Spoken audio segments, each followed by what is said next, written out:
네, 안녕하십니까. 연율입니다. 부산 지역의 부동산 시장, 올 상반기는 정말 좀 혼돈스러웠죠. 혼돈스러운데, 그게 뭐, 다른 게 혼돈스러운 게 아니라, 분양가가 3천만 원 넘어가는, 그런 단지들이 계속 나와가지고, 뭐, 부산도 이래도 되는가? 실제로 시중에 거래되는 구축 아파트들 분양가는 1,000만 원대인데, 거의 배를 넘는 그런 가격으로 지금 분양을 막 밀어붙이는 독불 장군들이 몇 군데 있었죠. 있는 바람에, 이건 뭐 너무 심한 것 아니냐 이랬는데, 아니나 다를까, 이제, 모두 이제 청약에 실패하고, 또, 분양 또 미분양이 전부 다 100% 미분양이 되는 그런, 결과를 내었습니다. 그건 다름 아닌 이제 지난 7월 초에 분양한, 며칠 전에 분양한, 블랑 스밋 74라는 아파트 단지하고, 그 다음에 이제 1월 달에 분양했던 테넌바움 294라는 아파트 단지입니다. 두 개 다 뭐 평당 3천만 원, 3,500, 최고 높은 곳은 거의 6천 가까이, 호가를 하면서 쇼킹하게 만들었는데 다 실패했습니다. 그 이야기를 한번 해보겠습니다. 먼저 부산 지역의 이제 하반기 첫 분양 단지죠. 대우건설의 블랑 스밋 74. 이건 뭐 북한 배후에 있다 해가지고 엄청나게 광고도 하고 선전도 했던 그런 아파트입니다. 아파트 단지인데 청약을 한 결과 대부분의 타입에서 미달이 됐습니다.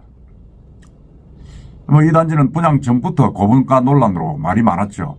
동구, 범일동 동구 지역에서, 간영 시내 지역에서 과연 3천만 원을 호가하는 이 아파트 분양가가 받아들여질 수가 있을까 이랬는데, 아니나 다를까 지금 뭐 결과는 뭐 조금 이따 말씀드리겠지만 실패했습니다. 실패했고, 그리고 분양 물량도 이 동구 지역에는 전혀 맞지 않는 국민평형 이상의 대형 평수들만 분양을 했습니다. 94평방미터 이래가지고 여기는 뭐 청약 통장도 국민평형 500만 원짜리를 넣을 수가 없습니다. 600만 원이 들어있는 통장을 써야 되는 그런 대형 평수들만 분양을 했는데, 결과적으로 이제 제대로 못 됐는데, 이게 보면 한국부동산은 청약 홈을 보면 이제 범일동 블랑 스밋 74는 이 청약 모집의 1순위, 2순위 다 해가지고 987세대 모집에 1,029명이 접수해가지고 평균 경쟁률 1.0대 1 기록했습니다. 그것도 이제 전체 7개 타입 중에 90세대를 공급하는 전용 면적 94평방미터 타입에 471명이 몰려가지고 5.23대 1의 경쟁률을 기록했습니다. 기록했는데, 이게 이제 보면, 그 나머지, 주력 평형인 116평방미터, 그러니까 이거 43평이죠. 그 다음에 138평방미터, 이 중대형 5개 타입은 모두 1순위 청약에서 미달이 됐습니다. 이 단지는 평당 이제 분양가가 3,100만원. 사실은 이 동구 지역에서 무리가 아니냐 그런 말이 많았습니다. 북한 재개발, 뭐 55 보급창 이전 등 호재가 있다 이랬지만은, 뭐 하이엔드 브랜드다 이랬지만은 과연 이게 통할까? 이 같은 올해 이런 불경기에 이랬는데 결국은 실패했습니다. 사실은 이런 고분양가는 제가 볼 때는 제가 볼 때도 좀 무리다라는 생각을 많이 하는데,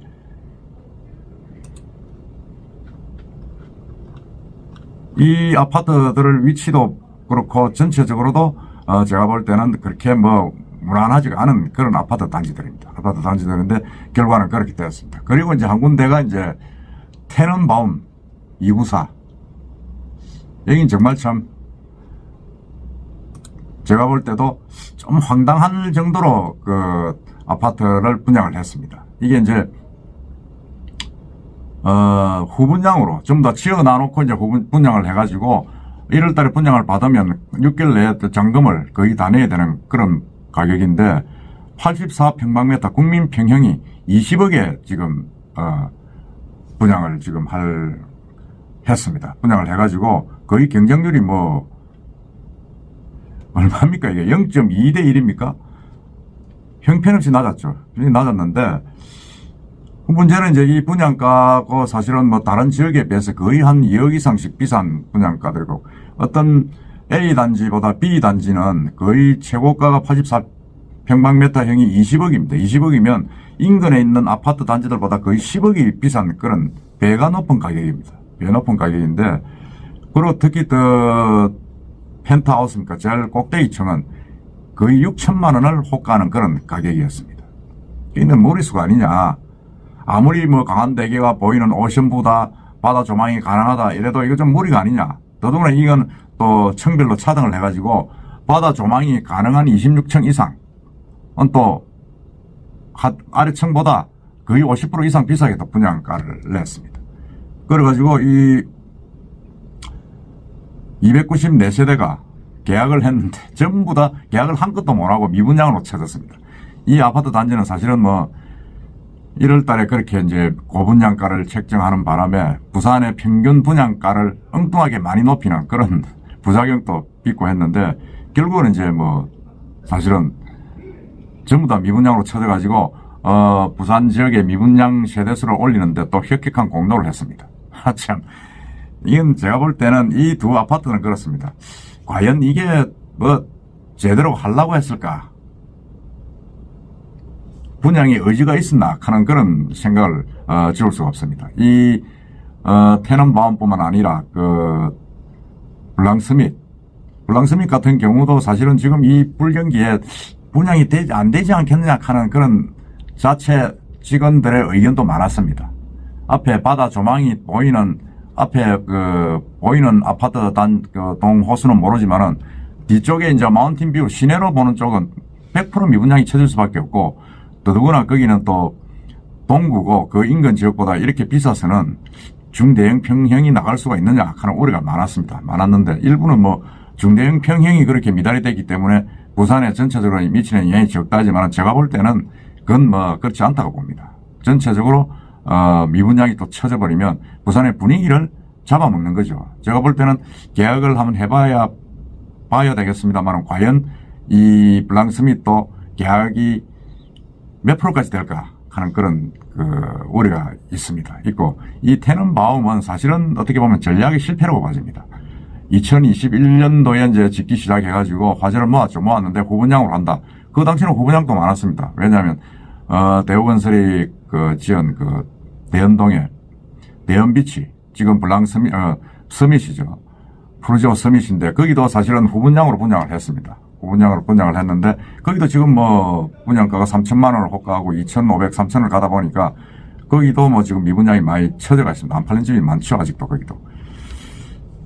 그래서 이런 것도 사실은 감안해가지고 테넌바움 같은 경우는 그 당시에 아파트 단지 시세가 좋았습니다. 좋아가지고 실패를 하지 않을 것이다. 후분양으로 해도 성공할 것이다. 그리고 여기는 뭐 뷰가 좋은 자리니까 가능할 것이다. 이랬는데 결국은 불경기 속에 2022년 하반기부터 23년 4년 지나면서 지금 뭐 지역의 경기가 엉망이 되고 특히 부동산 경기가 더 엉망이 돼버렸죠. 엉망이 되다 보니까 이런 높은 가격에 과연 누가 살 것이냐 하는 그런 비관론이 팽배하면서 실패한 겁니다. 더더구나 이 테넌바움은 그런 여러 가지 커뮤니티 시설도 좀 부족하다 이런 소문이 나면서 실패한 거죠. 실패를 하다 보니까 이 협성건설도 사실은 뭐 상당히 좀 재정적인 어려움에 처해 있다. 향후 어떻게 될 것이냐 하는 우려까지도 나오고 있습니다. 나오고 있는데 어쨌든 제가 볼 때는 부산에서는 서울은 지금 뭐 똘똘한 한 채 이래가지고 뭐 분양가가 계속 올라가고 있습니다만은 부산은 아직은 이런 정도의 3천 넘어가는 아파트 단지들은 무리가 있지 않느냐 하는 그런 생각을 갖고 있습니다. 그리고 이제 지금 뭐 제송동에도 지금 롯데에서 지금 러웨를 분양을 하는데 거기도 4천만 원을 호가한다. 그런 이야기가 있고 그 다음에 이제 우리 남천동에 거기